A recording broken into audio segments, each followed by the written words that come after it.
빠숑의 세상 답사기. 빠숑의 브리핑 시작합니다.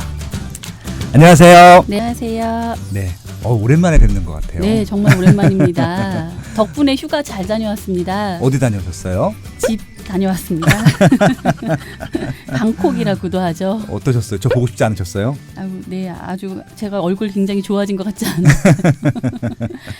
반응이 정말 폭발적. 그죠? 물론 이제 PD님이 나오지 않으셔서 반응이 좋았다는 건 아니고, 네. 저희가 이제 100분 토론을 했잖아요. 네. 그래서 부룡님이랑 아이메피님이랑 그리고 월천대사님 세 분 네. 모시고 지금 이제 부동산 시장에 대해서 한번 정리를 해봤거든요. 네. 그래서 이제 그냥 단순한 주제를 가지고 시작을 했는데 저희가 원래 21개 중요한 꼭지를 좀 풀어드리려고 시작을 했었거든요. 워밍업 질문하다 끝났어요. 다들 또 굉장히 토커티브한 분들이시잖아요. 그러니까 제가 중간에 중단을 안 시켰으면 네. 주제 하나 가지고 하루 종일 얘기할 기세였었거든요. 그래서 일단 제가 21가지 꼭지 중에서 3개 끝났고요. 나머지 18개에 대해서 추가로 진행해 주시면 안 될까요? 그랬더니 세 분 모두 흔쾌히 해주기로 하셔갖고요. 이게 몇 회까지 될지 모르겠지만은 그리고 이제 바쁘신 분들이라서 매주는 나오기 힘들 것 같고 네. 한 달에 한 번 이상씩은 꼭 나와주시기로 약속하셨으니까 아마 이제 다다음 정도 주에 한번 또 모시도록 하겠습니다. 네. 너무 좋은 내용이어서 정말 이렇게 무료로 들어도 되나 싶을 정도로 너무 꿀팁들이 많았어요. 그러니까 이게 혼자 나오시면요. 네. 솔직히 말씀드리면은 이걸 얘기할까 말까 고민들을 많이 하시는데 세 분 나오시니까 서로 경쟁적으로 말씀을 하세요. 그러니까 이제 더 좋은 얘기들이 아마 자발적으로 나오지 않았을까. 저도 더 긴장하고 더 진지하게 얘기하게 되더라고요. 또 선순환 효과죠. 네. 또 더군다나 굉장히 그 좋은 질의 갑자기 그 빠숑님 유튜브 채널이 네. 너무 업그레이드 돼서 이 PD 지금 이 프로그램을 네. PD 해주시고 편집해주시고 기획해주시는 애슐리라는 PD 분이 계신데 네. 제가 깜짝 놀랐어요. 그러니까 그동안 볼 수 없던 퀄리티가 보여서 네. 제가 걱정이 되는 게 네. 이분 바쁘신 분이라서 혹시 다른데 좋은데 스카우트 가시면은 그다음에 저를 어떻게 감당하시라고 지금 이렇게 지금 잘 만들어 주신지 모르겠습니다. 네. 아무튼 지금 팟빵뿐만이 아니라 네. 유튜브로도 저희가 쪼개서 정말 재밌게 편집하셔가지고요. 이거 지금 유튜브는 시간이 좀 걸리거든요. 그래서 그거는 또 만들어 주시는 대로 또 올려드리도록 하겠습니다. 굉장히 좀 기분이 좋아요 요즘. 네, 좋은 방송 저도 감사합니다. 네. 네, 그럼 이번 주 기사 바로 시작하겠습니다. 노안이어서 안경 좀 벗고 시작하겠습니다. 네. 네. 네. 데일리한 기사고요. 네. 지역구 민심 달래기 김현미 나도 일산 출퇴근 교통대책 차질 없도록. 기사 내용 잠시 보면 김현미 국토교통부 장관은 23일 정부 세종청사 인근에서 기자간담회를 열고 일산 국회의원이 아닌 국토부 장관으로서 수도권 서북부가 갖는 고민에 대해 답변하겠다며 수도권 서북부 지역의 교통망 확충을 차질 없이 진행하겠다고 약속했다. 김현미 장관의 이런 민심 달래기 성공할까요? 저 개인적으로는 말씀하신 대로 다 실천하셔서 성공했으면 좋겠네요. 네. 저희가 좀 기대를 좀 너무 많이 했나 봐요. 그러니까 이 기사 23일 날 인터뷰를 한 거잖아요. 네. 그러니까 저희가 100분 토론을 그 전주에 했었거든요. 예측을 했단 말이에요. 어떤 게 대책이 나올 것이다. 저희가 예측한 것 중에서는 하나도 안 나왔어요. 왜 그랬을까요? 그걸 저한테 물어보시면. 그러니까 23일 날 김현미 장관님께서 말씀하신 것들은요. 이미 있던 계획들이에요. 그러니까 너무 그냥 좀 그게 너무 좀 제 생각에는 좀 조금 살짝 어이는 없었어요. 왜냐하면은 지금 GTX-A가 2023년 말 개통되는 거. 이건 계획이 있었고 지금 착공식을 했었잖아요. 지금 착공만 안 했을 뿐이지. 원래 해야 되는 것들이었었고요. 인천 2호선 일산 연결 같은 경우는 지금까지 얘기가 나온 적이 있었지만 거의 이게 관심이 없었거든요. 그 이유가 인천 2호선이랑 일산이랑 연결하는 것들은 사람들이 기대하시는 분들이 많지가 않아요. 그런 부분들이고요. 대곡 소사선 일산 파주 연장 운행 같은 경우는 이건 일단은 또 검토를 해봐야 되는 부분들이거든요. 근데 계획은 다 있었던 것들이고요. 그리고 이제 3호선 파주 연장 조기 추진인데 이거는 그 3기 그 교통망 계획 발표할 때 있었던 거예요. 2016년도에 고양천 시설 같은 경우는 이미 얘기 나왔던 것들이고 김포 도시철도 사업 7월 말 개통 같은 경우는 이건 원래 계획대로 돼 있는 것들이거든요. 그러니까 새로운 게 없어요. 근데 이것들로 어떻게 일산 지역구 민심을 달래실 수 있을지 좀 조금 아쉬운 부분들이었었고요. 저희 팟캐스트 방송이나 유튜브 방송을 꼭 들어보셨으면 좋겠다라고 좀 제안을 드리고 싶습니다. 그리고 뭐 저뿐만이 아니라 저 같은 전문가들이 많잖아요. 한번 좀 미리 좀 불러놓고 의견을 좀 여쭤보셨으면 좋겠습니다. 이 정도 대책이면 사람들이 좋아할 것 같은지 필요로 하는 것들인지. 안 여쭤봤을까요? 네.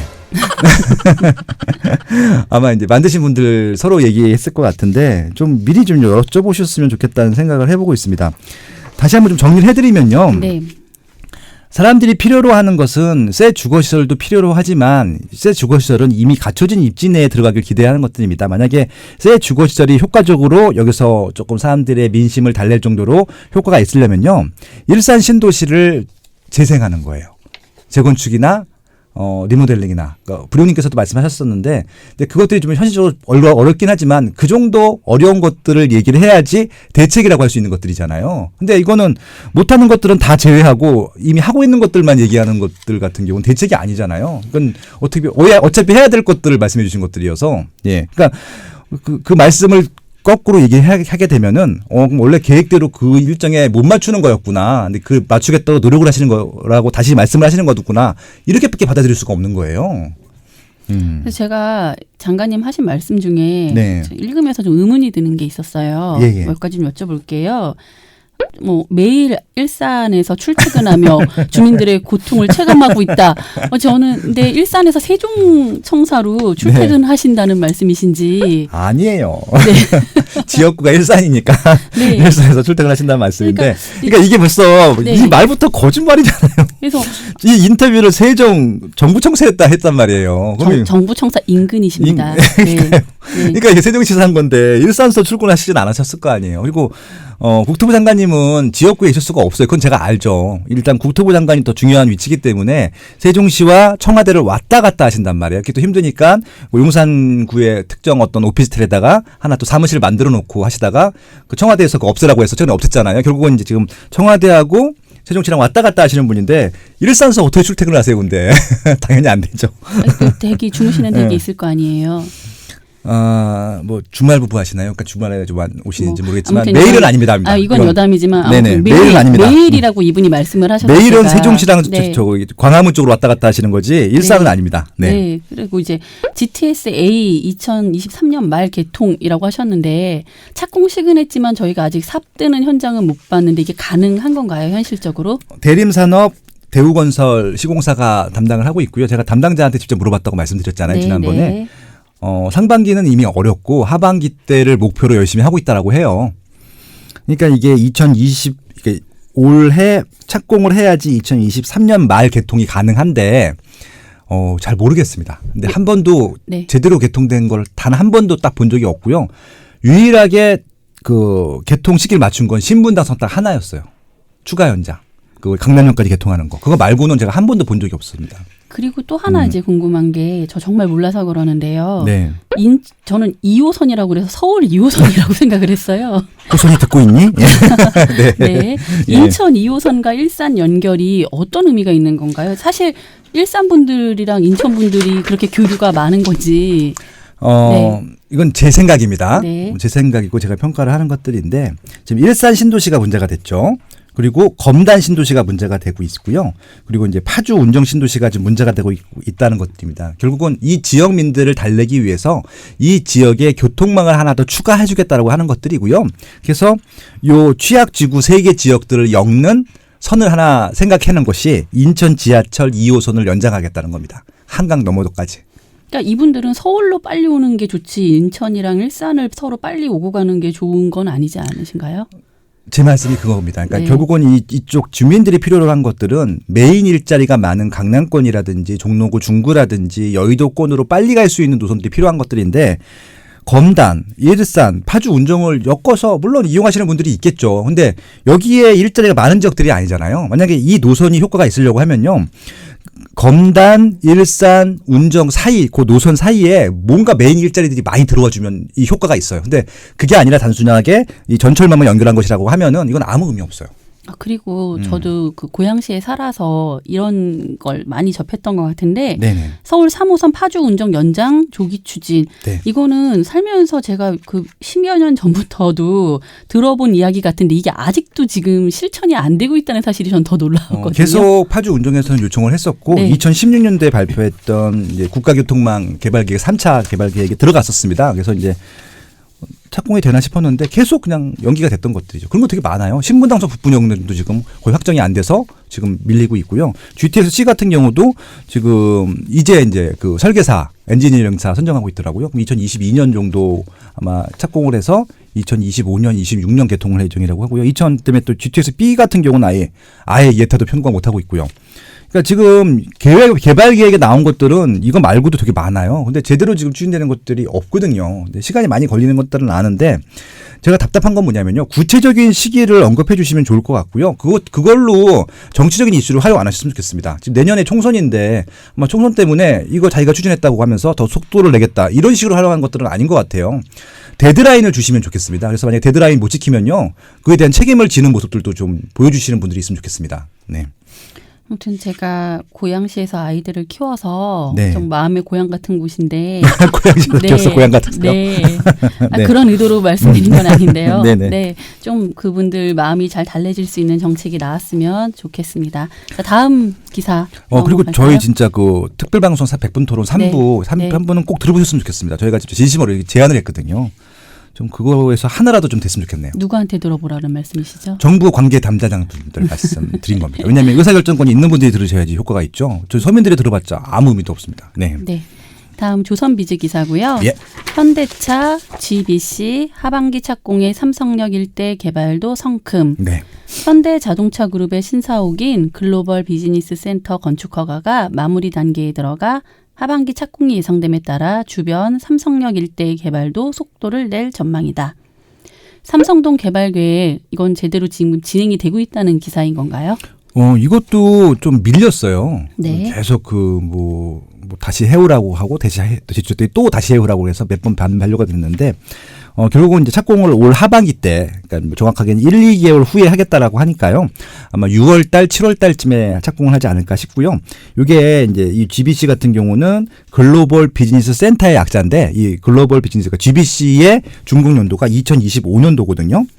2023년도. 네. 2023년도는 조금 전에 언급했던 GTX A 노선이 완공되는 개통되는 시기예요. 그래서 뭐 그거랑 그러네요. 맞물려서 이제 추진하려고 하는데 같이 되면 더 시너지가 날 것 같고요. 뭐 그렇지 않다 하더라도 일단 GBC 들어오는 것 자체가 이 지역에 일자리가 많이 증가되는 것들이기 때문에 그걸 좀 기대해 볼 수는 있을 것 같습니다. 당장 현대자동차 이 그룹의 사옥이거든요. 그러니까 얼만큼 많은 직원들이 근무할 수 있냐면요. 롯데 월드타워가 있어요. 잠실에. 네. 그게 지금 1만 명이 근무를 하는데 그거보다 연면적이 3배가 크단 말이에요. 그러면은 산술적으로는 3배, 그러니까 3만 명이 근무할 수 있는 건물이라는 것들이고요. 이걸로 끝나는 것이 아니라 여긴 지금 그 컨벤션 시설, 200석 이상이 들어오는 컨벤션 시설하고요. 그다음에 공연장 들어오고 관광 숙박 시설, 전망대 등이 들어오기 때문에 이 업무 시설 플러스 관광 시설, 상업 시설 들어오기 때문에 제 생각에는 3만 명 이상은 무조건 추가적으로 생기는 것들이고요. 이걸로 끝나는 것이 아니라 지금 봉은사역이라고 9호선이 있거든요. 거기랑 2호선 삼성역 사이 지하를 다 파가지고 지하 6층짜리 영동 지하 도시를 만드는 겁니다. 거기도 다양한 이런 시설들이 들어올 거거든요. 상가들도 일자리입니다. 최소한 10,000개 정도 일자리는 될 것 같은데 그렇게 되면 여기 최소한 5만 명 정도의 일자리가 생기는 부분들이어서 많은 지역에서 관심을 갖고 있죠. 그래서 결국은 여기랑 연결된 전철망이 어디가 될 것인가. 그래서 아까 언급됐던 GTX-A, GTX-C, 그다음에 이제 그 남부 광역철도라고 해서 또 하나가 있고요. 또 삼성동에 또 뭐 2호선, 9호선, 유래신사선, 기타 등등해서 지금 계획되어 있는 것들을 운행하거나 계획되고 있는 것들이 다 8개거든요. 그래서 삼성동은 아마 대한민국 최고의 입지가 될 것으로 일단 확정이 된 지역이다. 그렇게 좀 기대하고 계시면 될 것 같습니다. 현대차 직원이신 줄 알았어요. 너무 열심히. 왜냐하면 확정된 것들에 대해서는 확실히 네. 말씀을 주셔야 되기 때문에 왜냐하면 이건 기대가 아니라 이걸 준비하시라는 말씀을 드리고 싶은 겁니다. 아니 그래서 예전부터 몇 년 전부터 빠쇼님이 삼성동에 땅 한 평이라도 사라고 하셨는데 가지고 계신가요? 삼성동에 땅 한 평이라도? 그렇게 말씀을 하신 분은 가지고 계신가요? 저는 여기 네. 있죠. 네. 네, 땅은 아니고요. 네. 알겠습니다. 네, 제 마음이 있습니다. 네. 잘 알겠습니다. 네. 2대1 기사고요. 다음 과천 자이 1순위 당해 264가구 미달. 네. 청약 경쟁률 0.77대 1. 과천도 미분양이 됐다는 내용의 기사인데요. 네네. 과천이 미분양이라는 말을 들으니까 굉장히 의외네요. 입지가 되게 좋은 입지고요. 여기는 네. 검증이 된 입지여서 미달, 미분양 이런 것들을 걱정할 입지는 아니에요. 그러니까 이게 19년 5월 23일, 그러니까 어제 기사고요. 어제, 그러니까 이제 22일 날 1순위 청약을 했고, 당해만 했습니다, 당해. 그러니까 과천시에 거주하시는 분들만 갖고 청약을 했을 때 미분양이었었고요. 이거는 그냥 기타 지역까지 포함하게 되면은 그냥 완판이 돼요. 다 아는 겁니다. 그래서 결국은 어저께 또 저녁 때 제가 나온 것들을 받아왔는데, 결국 최종이 어떻게 됐냐면요. 최종이, 여기 나왔네요. 676가구 모집에 7,781명이 몰려서 아이고. 11.51대 1로 끝났습니다. 결국은 네. 여기는 미분양을 걱정할 일이 아닙니다. 근데 왜 미분양이 났느냐? 제가 말씀드렸잖아요. 과천 인구가 6만 명이 안 된단 말이에요. 네. 1순위 통장을 다 모아도 이게 안 돼. 그리고 이제 또 만약에 이 단지 하나만 분양했으면은 분양이 끝났을 수도 있을 텐데, 과천 지식정보타운이라고 해서 그 분양할 단지들이 몇 개 있거든요. 그것들을 기다리는 분들이 많단 말이에요. 그것들은 이제 또 이 단지를 분양을 안 넣겠죠. 과천 시민이라 하더라도. 그래서 그런 것들을 제외하고도 이 정도기 때문에 여기는 뭐 입지가 좋다라고 좀 말씀드릴 수밖에 없을 것 같고요. 청약 경쟁률 같은 경우는 이렇게 과천 같은 경우는 전략적으로 활용할 필요가 있었다, 그런 것들입니다. 왜냐하면은 1년 전 정도 이사 오셔서 여기 거주하시게 되면은 1순위 조건이 되는 것들이거든요. 웬만한 단지는 다 청약 1순위가 된다. 그 말씀을 드렸었고, 제가 아마 이 뉴스 브리핑을 통해서도 여러 번 말씀을 드렸던 것 같아요. 네. 그래서 과천 지역으로 이사 가시는 분들도 심지어 있다, 이런 말씀도 들었던 것 같아요. 그러니까 어저께도 과천자에 미분양 났다고 해서, 그러니까 여기 노리셨던 분들이 전화가 굉장히 많이 왔어요. 이름 대면 아실 만한 높으신 분들도 전화가 많이 왔었어요. 네. 이거 미분양인데 들어가도 되냐? 미분양이 아닐 겁니다. 제가 막 이렇게 말씀을 드렸는데 설명을 드려도 이해를 못 하세요. 왜냐하면 청약자들 잘 모르시는 분들은 이해를 못 하시니까. 결국은 이제 오늘 나온 뉴스를 때 설명드리면 그래서 아시겠죠. 당해가 있고 기타가 있는데 합쳐서 다 1순위거든요. 저도 기사 읽으면서 네. 이게 다른 말이구나 하는 거를 알게 됐어요. 그냥 1순위는 1순위, 이렇게 뭐 2순위, 3순위 이렇게만 있는 줄 알았는데 네. 당해 지역이 있고 또 기타 지역이 있고 이렇더라고요. 그러니까 수요가 많은 서울 같은 경우는 당해로도 다 끝나요. 기타까지 가지도 않는단 말이에요. 근데 과천 같은 경우는 청약 통장이 몇 개 안 되거든요. 무조건 기타 지역까지 가야지 완판이 되는 지역이기 때문에 이 과천 같은 경우는 그래서 제가 계속 지속적으로 관심 갖고 계셔라, 그런 말씀을 드렸던 겁니다. 그렇게 이해하시면 되고요. 어저께 다시 답변들을 드렸지만 만약에 이제 여기 이제 청약을 했는데 당첨이 되셨겠죠. 당해 같은 경우는 이게 미분양이 났는데 팔아야 되는 거 아닙니까? 계약 포기해야 되는 거 아닙니까? 이렇게 말씀하시는 분들이 있는데요. 이걸 왜 포기합니까? 자랑하시는 겁니까 지금? 네, 네, 자랑하시려는 것 같네요. 네. 밥이나 사십시오. 한우로. 네. 네. 고맙습니다. 네. 밥도 안 샀는데 미리 고맙다고 하시는 거죠? 그래야 사실 거 아니에요. 네. 다음 아시아 경제 기사고요. 예. 올해 서울에서 가장 아파트값 하락한 2위 양천구, 1위는 이라는 퀘스천이에요. 네. 올 들어 서울에서 강동구 아파트 가격이 가장 많이 떨어진 것으로 나타났다. 지난해 9.13 부동산 대책 이후 서울 강남 아파트들이 가격 하락세를 주도했지만 올 초반부터 입주 폭탄이 쏟아진 강동구가 더 가파른 내리막을 걷는 모습이다. 강동구 하락률 1위, 이런 게, 그러니까 하락률의 1위, 2위, 3위 이런 게 어떤 의미가 있는 건가요? 요거는 특강으로 풀 얘기예요. 굉장히 중요하고 핵심 내용에 담겨져 있고, 이게 단순하게 보시면 안 되는 문제입니다. 그러니까 이게 하락 상승 가지고 입지를 평가하시면 안 된다는 말씀을 드리고 싶은 것들이고요. 그러니까 이게 뭐 몇 프로 상승, 몇 프로 하락 이런 것들은 참고 수치셔야지 집을 사고 말고에 결정하시는 부분들은 아니라고 생각을 합니다. 절대적인 부분이 아니기 때문에 입지를 보시고 수요를 보시고 상품의 질을 보셔야 된다는 말씀을 일단 드리고 시작을 할게요. 지금 매매가 변동률로서 가장 많이 하락한 지역이 강동구예요. 네. 예, 2등이 양천구, 강남구, 서초구, 성동구입니다. 소위 말하는 잘 나가는 지역들이 제일 많이 빠졌단 말이에요. 그 이유는 뭐냐면요. 네. 하락을 하기 전에 분명히 상승을 많이 했을 겁니다. 그러니까 이 5개 지역은 아마 작년까지 혹은 올 초까지 상승을 가장 많이 한 지역이다. 그렇게 일단 받아들이시면 될 것 같고요. 근데 그중에서 강동구가 왜 제일 많이 빠졌느냐? 라고 하는 것들인데, 지금 이 기사에 보면은 매매가 변동률도 나오고 전세가 변동률도 나옵니다. 네. 강동구 같은 경우는요, 매매가도 제일 많이 빠졌지만은 전세가도 제일 많이 빠졌습니다. 네, 그러니까 네. 두 개가 가장 많이 빠졌다는 게 의미가 있는데, 이거 가지고 포인트 찾으셔야 되는 것들이죠. 매매가는 일단 매매는 실수요가 있고 투자수요가 있을 겁니다. 근데 이 전세는요, 순수하게 실수요잖아요. 실수요가 빠졌다는 것들이죠. 근데 실수요가 빠졌다는 의미에는 두 가지 의미가 있을 텐데, 일단은 옆에 입지가 센 것들이 생겼다라는 의미가 생겼다는 것들이고요. 또 하나는, 그러니까 또 하나는 이제 가격적인 메리트가 있는 것이 생겼다라고 하는 거죠. 그러니까 입지적인 메리트, 가격적인 메리트가 센 것들이 생겼다라고 받아들이시면 될 것 같은데 그러면 강동구 옆이 어디냐? 헬리오시티라고 하는 게 있었어요. 아, 네. 강동 송파구죠. 바로 네. 붙어 있습니다. 네. 결국은 9,510세대 입주를 하는데 강동구에 가장 큰 영향을 줬을 가능성이 높거든요. 왜냐하면은 강남구는 수요가 좀 달라요. 솔직히 말씀드리면 송파구랑 강남구랑 붙어 있지만 수요가 다르고요. 송파구랑 강동구는 좀 유사한 면이 있습니다. 그래서 만약에 송파구에 새 아파트인데 가격이 싸, 특히 전세가 싸, 그러면은 강동구에 그 비슷한 수준에 있는 아파트에서 일로 넘어올 수 있는 것들이잖아요. 네. 그러면 이제 넘어오게 되니까 가격이 빠질 수밖에 없는 것들이죠. 그런 부분들입니다. 그래서 아마 강동구에서 제 생각에는 새 아파트 말고 구축이라고 하죠. 구축의 나홀로 아파트라든지 좀 입지가 좀 떨어지는 아파트의 매매가, 입지가 떨어지는 아파트의 전세가가 빠졌을 가능성이 높다라고 합니다. 그 이유가 뭐냐면은 강동구가 새 아파트 분양을 많이 했어요. 근데 실적인 입주가 아직 안 시작했거든요. 올 하반기 때부터 입주를 합니다. 기세도 나오지만은 명일역 솔베뉴하고 고도그라시움 굉장히 좋은 단지들인데 이것들이 올 하반기에 입주를 하거든요. 이건 입주를 해봐야 알아요. 그다음부터 이제 이게 매매가나 전세가가 그때도 빠지는지 그렇게 비교해 보셔야지. 지금 강동구는 송파구의 새 아파트랑 다이다이로 죄송합니다. 1대1로 붙어서 이길 만한 경쟁 입지가 없단 말이에요. 그래서 지금 입지가 좋고 상품이 좋아지는 강동구의 하반기 입주 물량이 생겼을 때 그때서야 한번実質적으로 가격이 빠지는지 안 빠지는지 판단해 보셔야지. 지금 단계에서는 어쩔 수 없었다. 예, 그렇게 좀 이해하시면 좋을 것 같습니다. 이 하락률 순위를 보니까 그 빠숑님 말씀하신 게 소위 잘 나가는 그 지역이라고 말씀하셨잖아요. 네네. 근데 그 잘 나가는 지역 중에 지금 송파구랑 용산구는 이 순위에 빠져 있는 것도 저는 좀 눈에 띄는 것 같습니다. 아마 여기 6, 7위에 있을 겁니다.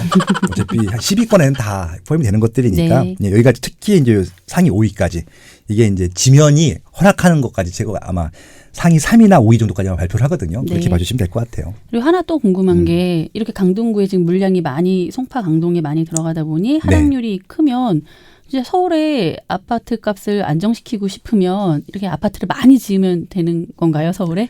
제 말이요. 이렇게 강동구가 딱 눈으로 보여주네요. 그러니까 네. 이게 이제 사적 이익이 증가한다라는 것들과 이게 딜레마인 거예요. 그러니까 이제 만약에 기존에 서울에 갖고 그러니까 이 지분을 갖고 계신 분들 같은 경우가 좀 이익을 본다는 측면들입니다. 이제 그것들에 대해서 그런 것들을 사회적으로 나누어야 되는데 특정 땅을 갖고 있다는 이유만으로 부를 갖고 가게 되면 이거는 좀 공평하지 않은 것이다. 이런 좀 가치관을 가지신 것 같아요. 저는 뭐 동의합니다. 동의하는데 대신 그러면은 이게 그냥 무조건 갖고만 가면 안 되잖아요. 개인적인 이익이기 때문에. 그러니까 이익을 조금 취하게 하고 더 많이 생기는 이익 부분들은 나라에서 수거해가는 식으로. 그러니까 부가가치를 만들어준 다음에 부가가치 만들어준 것들에서 대부분은 나라에서 갖고 가게 되면은 서로 유인이잖아요. 그러니까 이제 개인적인 이익이 생기는 것들이 안 돼서 그 더 큰 부가가치를 만들 수 있는 것들을 포기하는 것처럼 보여가지고 개인적으로 좀 안타깝습니다. 그러니까 지금 보통 350% 정도의 용적률을 주거든요. 네. 그러니까 200%였다가 350%면은 150%가 생기는 거예요. 그렇게 되면 이제 거의 2배 가량 층수가 올라가는 것 때문에 그에 대한 개발 이익들은 보통 예전 같은 경우는 조합원들이 다 갖고 왔었는데 지금은 초과이익 환수제라 그래서 나라에서 일부 갖고 가거든요. 네. 그런 제도들을 활용해서 인센티브를 주고 그다음에 또 나라에서도 많이 가져가고 서로 윈윈되는 전략도 갖고 간다고 하면 조금 더 좋을 텐데 그거 단계가 좀 운영이 안 되는 것 같아요. 개인적으로 좀 안타까운 부분입니다.